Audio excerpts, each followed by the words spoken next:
Bonjour, bonsoir, ici Tammy Kabaj, ravi de vous retrouver dans cette nouvelle vidéo dans laquelle je vais revenir sur la question suivante. Ce que je pense du Bitcoin. Alors j'ai reçu la question suivante de Nano Toti. Salut, je veux savoir votre avis sur le Bitcoin comme nouvelle devise. Alors pour moi, effectivement, le Bitcoin, ça a fortement accéléré ces derniers temps. Et on a eu effectivement une énorme volatilité sur le Bitcoin durant les dernières années. C'est assez incroyable ce qui s'est passé sur le Bitcoin. Donc en 2014, le Bitcoin, ça valait 1100 $. Avant de dégringoler et d'atteindre 230 $ en 2015. En 2016, c'est-à-dire juin 2015, le Bitcoin atteint la valeur des 700 $. C'est une grosse progression, 230 $ à 700 $. Vous imaginez? Et donc là, maintenant, la question effectivement qui se pose, c'est est-ce que ça vaut le coup d'investir dans le Bitcoin? Est-ce que c'est vraiment un actif intéressant? Est-ce que c'est un investissement intéressant? Est-ce qu'il faut considérer le Bitcoin comme une parité, comme une matière première? Voilà, moi je pense qu'il y a plein de questions auxquelles je vais essayer de répondre parce que je pense qu'il y a des personnes qui ne connaissent pas le Bitcoin. Je vais vous expliquer tout ça dans 2 petites secondes. À tout de suite.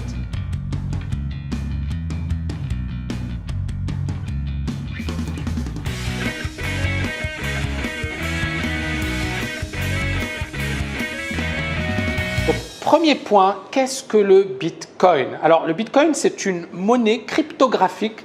C'est un système de paiement peer-to-peer. Alors, ça paraît du chinois, mais en fait, c'est une monnaie électronique tout simplement.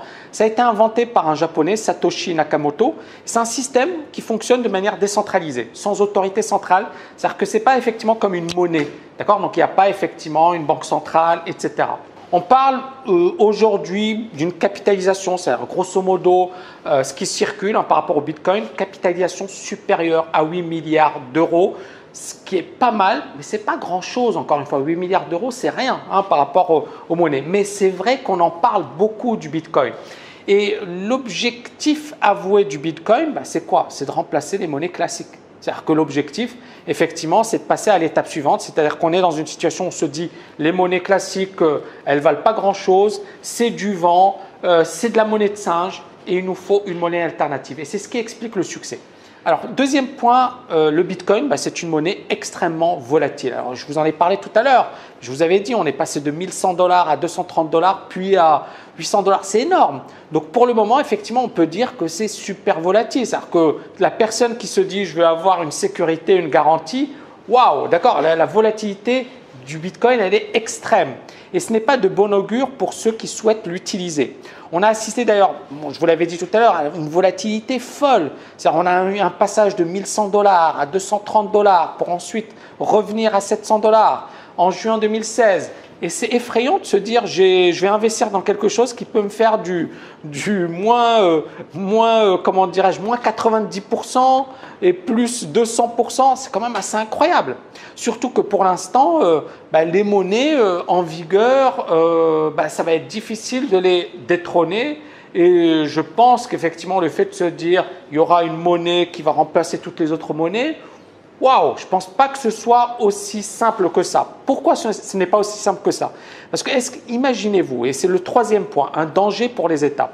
Est-ce que vous pensez que l'Europe se dira on accepte le Bitcoin à la place de l'euro? Est-ce que vous pensez que les États-Unis vont laisser faire? C'est-à-dire qu'à un certain moment, il y a également ce que l'on appelle la souveraineté nationale. On en parle beaucoup. Mais c'est là où moi, je ne pense pas que le Bitcoin remplacera automatiquement toutes les monnaies. Donc moi, ça me pousse à être prudent par rapport à cette monnaie virtuelle.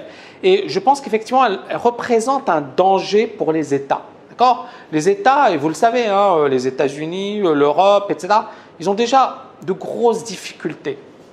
Donc imaginez si en plus vous avez le Bitcoin qui prend une grosse part du marché. Il y a un problème, il y a un souci. C'est pour ça qu'il faut revenir sur ce que ça vaut vraiment. 8 milliards de dollars, c'est rien, c'est que dalle à l'échelle de la planète. C'est vraiment que dalle.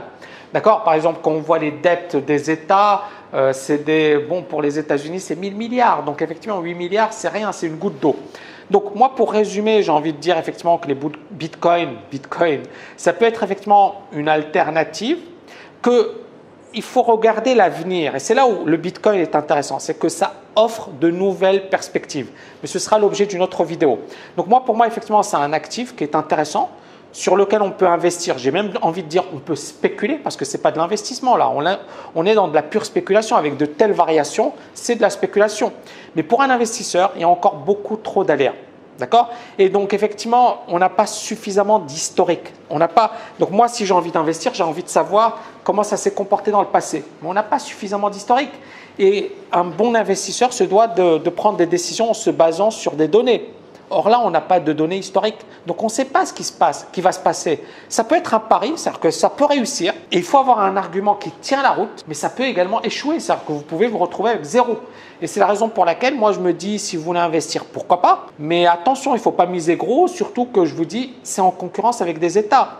Alors, ils peuvent, encore une fois, il y a des avancées technologiques, il y a une innovation, il y a des choses qu'on va prendre du Bitcoin dans la nouvelle économie. Il n'y a pas de souci par rapport à ça. Mais dire aujourd'hui le Bitcoin va remplacer les monnaies nationales, ça veut dire qu'on pense que les États vont s'effondrer ou on pense que les États vont laisser faire. Moi, je ne pense pas du tout que les États vont laisser faire. Donc, le Bitcoin est intéressant, c'est risqué, c'est spéculatif. Ça offre des perspectives révolutionnaires pour l'avenir et j'en parlerai par la suite parce qu'effectivement, vous savez, tout ce qui est transactions, on va s'inspirer un peu de ce que permet le Bitcoin parce que le Bitcoin, par exemple, vous savez que, je ne sais pas moi, vous allez chez un notaire, ça sert à quoi? Ça sert à sécuriser une transaction, d'accord? Par exemple, vous achetez un bien immobilier et il y a le vendeur, donc le vendeur, il a une preuve comme quoi effectivement il a vendu, l'acheteur, il a une preuve comme quoi il a acheté et le notaire, il cherche justement à sécuriser tout ce process, donc à permettre à l'économie d'avoir une confiance dans l'économie. Mais avec ce que l'on appelle effectivement ces nouvelles technologies, ce qu'il faut savoir, c'est qu'à un certain moment, on n'aura plus besoin des notaires, on n'aura même plus besoin des experts comptables, on n'aura plus besoin des… Donc, il y a des avancées considérables et le Bitcoin va influencer ces avancées. Maintenant, encore une fois, j'en reviens à la question suivante. Est-ce que c'est un bon investissement?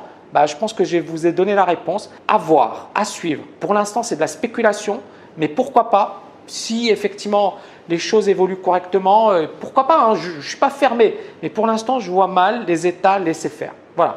J'espère que j'ai répondu à votre question. C'est vrai que c'est un concept et un point assez technique, mais voilà, j'ai essayé de répondre de manière assez simple. J'espère que vous avez aimé cette vidéo. N'oubliez pas de la liker et je vous dis à très bientôt.